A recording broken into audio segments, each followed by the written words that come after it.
Hey everybody, what's going on? It's James here with Crypto Common Sense. Wanted to shoot a market update video for you today. We're going to talk about Bitcoin, where it's at, and where I think it's headed, along with the entire cryptocurrency space. Before I jump into today's content, please go ahead and hit the thumbs up button on this video, and also don't forget to subscribe if you haven't already. So first things first, I want to talk about this chart, right? Because a lot of people act like Bitcoin is hard to predict, or that it's some completely different animal from a normal stock market or a normal like Forex type of market. And the reality is that couldn't be further from the truth. Bitcoin follows technical analysis more so than most of the other assets because it's speculative in nature, right? So there's not a lot of fundamentals driving it. It's mostly people speculating on what the future value is going to be. So for example, if you understood this and you had been waiting patiently, you could have actually gotten in on a golden short right up here. If you didn't take profits on your Bitcoin in this area, if you were still holding in this area and you wrote it back down, that was a bad move, right? And I'm not just saying that in hindsight, I'm saying it was a bad move based on risk reward ratios. I'm going to show you how to look at risk reward ratios. I'm going to show you how to use them in the future, okay? So I'm going to talk about Bitcoin, but guys, I really want to start teaching you some trading throughout these videos, because the reality is I've had some people reach out to me and say that, I really helped them out because, they kept wanting to buy back in, but they would come watch my videos, it would calm their nerves, and then they, remain strong instead of buying back in at these, crazy 11, 12, 13K levels. So that's good, but I want to impart the tools to you that you can use so that you don't need me, that you can trust your own instincts, okay? So let's take a look at this. I'm going to show you something that's kind of fun to do. What we're going to do is we're going to take away all these, whoops.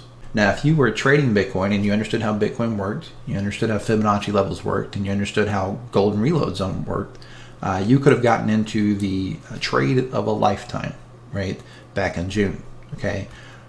You also could have gotten in the trade of a lifetime back here in April, which I'll talk about in a different video or maybe even later in this video. But if you had drawn your golden reload zone, right, first thing you want to do is draw your Fibonacci levels from the top down to the bottom, and that gives you your different levels of resistance, your 38.2, your 0.5, and your 0.618, okay? Now, 0.618 all the way up to 0.786 is what's called the golden reload zone, right? Or it's what I call the golden reload zone. I think it's actually called the golden ratio, if you want to get technical. But basically, if you're coming off of a downtrend and you're moving up, that's where you want to look at possibly opening a short position. And if you're going up and coming down, it's where you want to look at possibly opening a long position. So in this case, like I've talked about in past videos, I always like to have more than one reason to enter a trade, preferably 3, but oftentimes I'll go off of just 2. So in this case, actually, there was more than 2, but we're just going to talk about 2 today. So the first reason would have been, hey, look, we're coming up into a golden reload zone. And again, at this point in May, price was down around $8,500. This seemed very unlikely to happen, but it's always good to be prepared for the possibilities. I talk about that in past videos, right? It's all about looking at what might come to play and having a plan for how you're going to trade it if that happens. Well, the other thing we have this purple line. This purple line was our monthly close in December of 2017. That was the highest monthly close ever in Bitcoin's history. So that was obviously going to present a strong line of resistance. We could be pretty sure that people were going to be selling at that level. So now what I'm going to do is I'm going to hit the play button, and I'm going to watch, we can watch this play out. And let's just imagine for a second that you were holding Bitcoin and you said you were going to sell it if it got to this purple line, okay? Actually, yeah, let's do that. No, let's not. Let's back up. Sorry for the indecision there. Let's say that you didn't know what was going to happen yet, and you decided that you wanted to go short there, or you wanted to sell some of your Bitcoin. Let's say that you're holding Bitcoin and you wanted to sell it, and you wanted to flip short, okay? So if you decided to go short on this purple line, what you could have done is you could have said, okay, how far is this likely to pull back? Well, I did a video on this back in May and people laughed at it, right? I got so many crazy comments like on Facebook, and I even got some private messages from people telling me what an idiot I was. But basically the video explained that in Bitcoin's history, it almost always pulls back to the 61.8 Fibonacci level. There's only been a couple of exceptions in the entire 10-year run. So if you wanted to go short there, you could have said, you know what? I think it's going to top there. I think it's going to retrace down to the 61.8. That would be 72.25. So that's your profit target. And then what would you do for your stop loss? Well, what I would personally do for a stop loss in a case like that is I would set my stop loss at just over the next psychological barrier. And the next psychological barrier would have been 14,000, right? If it broke 14,000, pretty good chance it was going to run all the way up to 16.3, okay? Pretty darn good chance. Maybe even all the way up to 17.2 at the top of this wick. So you can just draw this down. We don't want to get stopped down on a wick, so let's say 14,152. What's that? It's 2.17% risk reward. Let's go even a little more aggressive. Let's give it 3%. So in trading, a good rule of thumb is you never want to risk more than 5% of your portfolio on a single trade. A lot of people will use 3%. So in this case, if we said we'd do 3%, that would give us a 3% stop loss, and we'd have a 47.9% profit target. That's almost 16 to 1 risk reward. That's insane, right? You're looking for 2 to 1 or better when you're a trader. What this means is for every one Bitcoin that you went short on or that you sold, if you're wrong, you're going to have to buy it back for $417 more than you sold it for, right? After fees, you're probably going to lose about $450 per Bitcoin. But if you were right, after fees, before fees, you make somewhere around $6,600 per Bitcoin. Okay? Now let's watch what happened.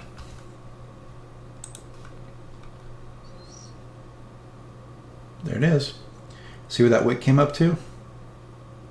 That wick came up and touched perfectly on that purple line. In fact, this purple line was at 13,863. This wick came all the way up to 13,868. All right, $5 is all it went above it. Went $5 above the line, and then it dumped. And guess what? Look at this. Just about to hit the profit target on that short position. Now, obviously, that doesn't do you any good on this particular cycle. It's already passed. But I want you to understand that for the next time that we have these big moves, right? Always be watching that golden reload zone, and always be watching for strong levels of resistance that might send it back down. Or check this out. You can use this for the flip side, right? We don't need these fibs anymore. Now what we can do is we can draw these fibs, and our golden reload zone on a long position is right here, okay? Now, I don't like the fact that there's gaps under there, which you can't see on a monthly chart, but they're there on the daily. So that makes me a little nervous, but I'm still going to be watching this intently. And now what we want to do is let's find a level of support that might be important. Well, here's one right here, right? It's only got a couple touch. It's only really got one touch, so I'm not super fond of that, but it's one. And here's a stronger one right around here. This is the one that I'd pay attention to, not the top one, but the bottom one. Because it was resistance here, it was support here, it was support here, support here, support, support, support, support, support, resistance, right? Very, very strong line in the sand. It's down right around 63.83. It's also inside the reload zone. So what I will be watching for, because remember, I'm still a bear, guys, but what I'm going to be watching for is if this thing comes down, and suddenly, and by the way, I don't think it'll come down like that. I think it's going to go up first. But let's say that at some point it makes it down to this line and it starts doing this and putting in some type of W or double bottom. I'm probably going to turn my bear bias off, and I'm going to say, you know what? These gaps are going to be footnotes in history, and we're going back up. And I would have to go, or at least have to consider going long there, right? So it's important to understand that, right? Just because I'm a bear and just because I'm looking for these levels, I'm going to be watching the golden reload zone. I'm going to be watching this specific line of support, and I want to see how Bitcoin acts during that, when it gets to those levels, if it gets to those levels. It could be that it's done. It could be that this is just going back up from here, but I don't think so. I'm going to take these gaps off the chart. I don't want to worry about the gaps in this video. So that's one thing to look for. Now, here's the other thing to look for. If we look at what happened in 2015. I talked about this in other videos, so I'm not going to go super deep into all this stuff, but right in 2015 we did have this move where it came down, had the false rally, and made a new low. Okay, so it's possible that we're going to do that again. And here's the thing, guys. It's really, really easy to look at this chart and try to be bullish if you're on Twitter, because people are very bullish. Not right now so much, but in general, like there's usually like just a bullish, that's just Twitter, right? They get overly excited. It's a really good measure of sentiment. But the reality is, if you're looking at this and you're looking at it with a clear eye, let's look at a 3-day chart. There's something really nasty hiding on this chart, guys. There is a left shoulder sitting here. There is a head up here. And there is a right shoulder sitting over here. Now, this damn head and shoulders is part of the reason that I messed up my short. I closed my shorts at 7,900 bucks. It bounced up to around 8,300. I opened new shorts. I closed them on a day trade because I thought it was still going to go up higher. I was still waiting for it to go to 8,500 to 9,500 because I wanted to get up to this level over here, right? At least around $9,074 because I thought it would be a perfect right shoulder. But unfortunately, it didn't get there. So I ended up closing my shorts at 7,900 and I didn't get back in before this dump. So that cost me several grand, which sucked. But it is what it is. So we've got this head and shoulders now. And if we measure this thing, I'm going to call this our neckline right here. Okay. Oops. We want a price range. Okay, so if this is our neckline and we go all the way to the peak, that's about a just under $6,100 move. Okay. So now what I'm going to do is I'm going to copy this and I'm going to move it over. By the way, guys, head and shoulders, textbook definition, they happen at the top of uptrends. Strong uptrend, left shoulder, head, right shoulder. Okay. So if we move this thing down, try to get it as close as possible. I think you could go a little higher here. Okay. That's pretty close right there. That gives us a target of down around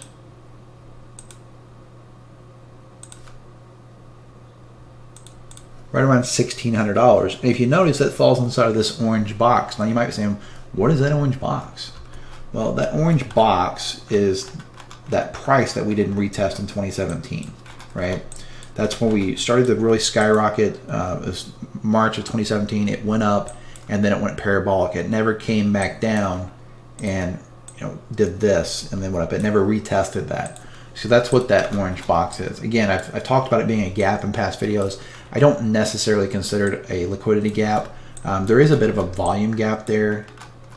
If we look at a volume profile real quick, you can see it, right? There's a big volume gap. But there's gaps all along the way. So I don't know if it'll fill or not. I think it's a valid, it's at least plausible that it's going to fill. But this head and shoulders makes me think, it's even more likely that it's going to fill. And when people look at this, they're thinking, oh, it can't go that low. It can't go that low. So what I want to do for you guys is I just want to pull up an alt chart.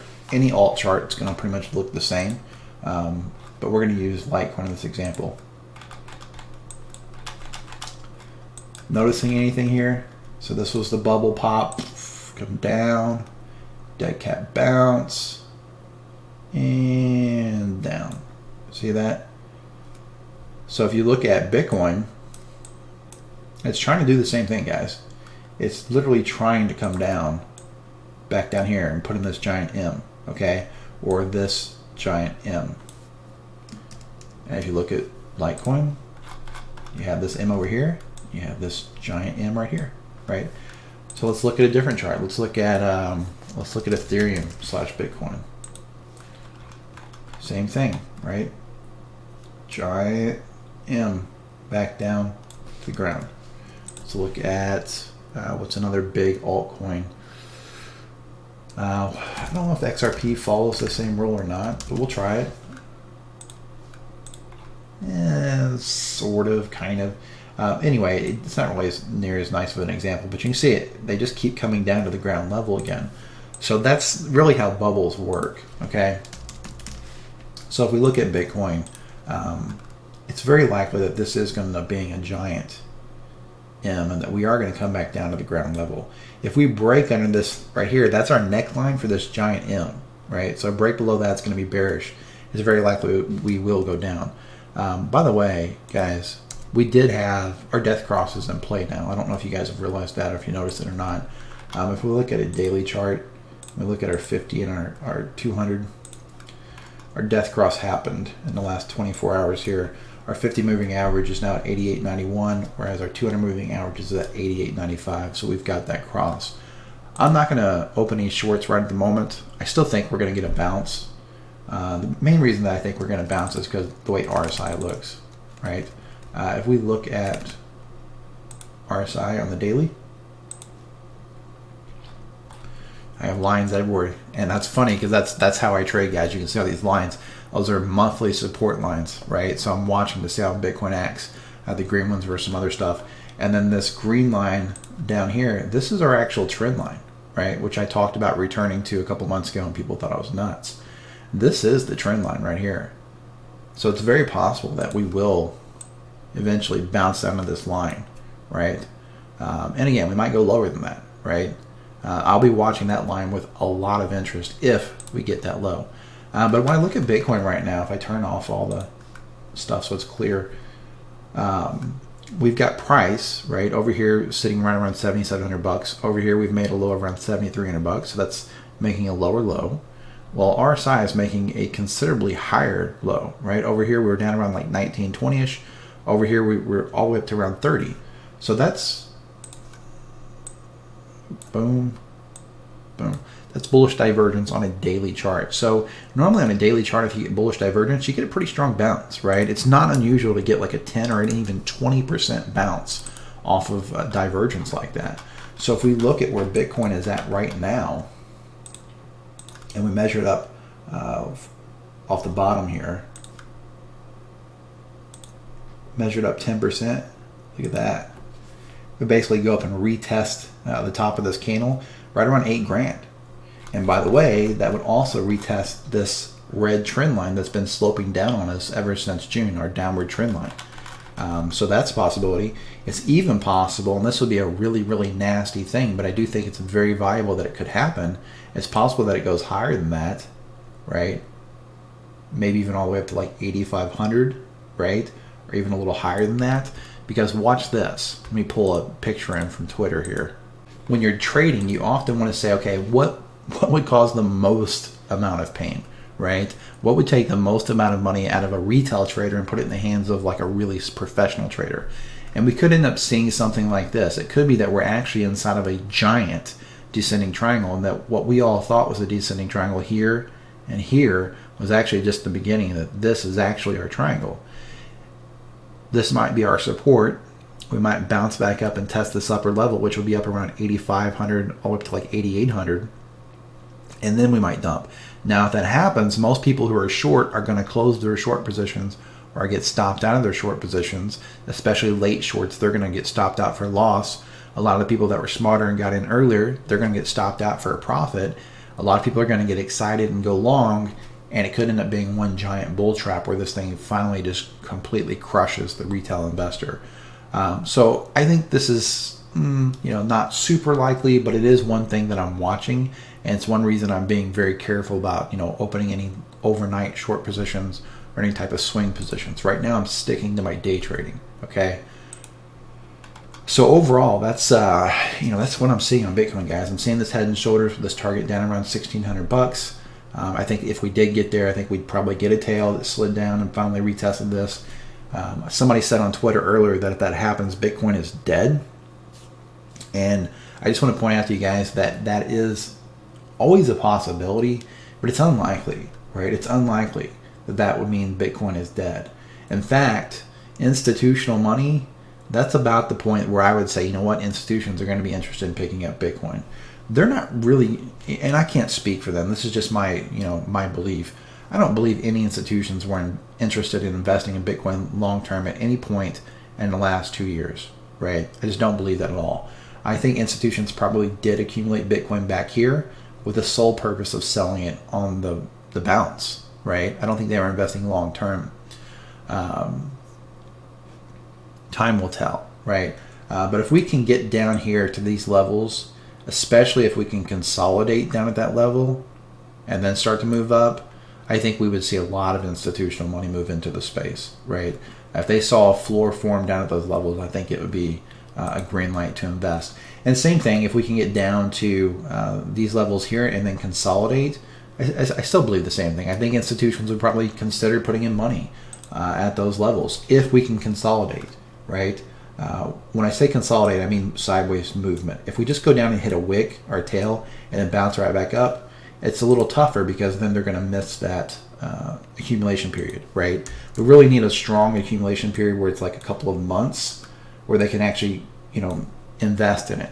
Institutions aren't going to do one giant buy and that's it, right? That's not typically how it works. They're going to be investing over time.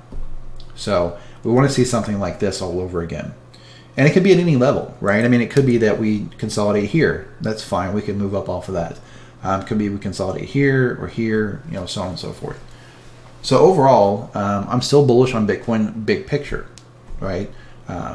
Nothing's changed in that aspect. Again, as long as we don't have some type of major global recession, or as long as we don't see like a stock market crash type of thing, I think Bitcoin is probably going to have a bright future. Those are those black swan events that if they happen, I don't think people are going to be rushing to crypto, right? I think they're going to be rushing to fiat, okay? Same thing with precious metals, by the way. If you look at the history on precious metals, and you're using an inflation-adjusted scale and everything, normally what happens during recessions, back during the Depression, things were a little different. You saw gold skyrocket during the Depression, right, the Great Depression. But then after that, when you look at these more recent recessions, gold has done very, very poorly, right? Gold is pumped up before the recession and then moved down during the recession. Right here we had a huge dump, right, in the 70s. Up here it had a huge dump in the early 80s. This was the all-time high for gold when you adjust it for inflation. Then we had a right here, right, in July of 81. It continued to dump through that recession, finally started to come back up at the end of it. Right here, gold went down during the recession. Right here, looks like around 2000 it actually went up, so a little bit of an outlier there, right? Went up, not a lot, went up from around 380 all the way up to about 409, right? So not a lot. And then in the 2008 recession, look at this. Gold was up around 1164 and it actually bottomed during the recession at 1043. So again, it didn't really gain value. So the idea that Bitcoin, one of the most volatile assets on earth, is going to go up in a recession, I don't think it's accurate, right? I'm not going to say it's stupid. I'm just going to say that I don't think it's accurate. I don't think that's how it's going to play out. I think that would be very bad for all cryptocurrencies, okay?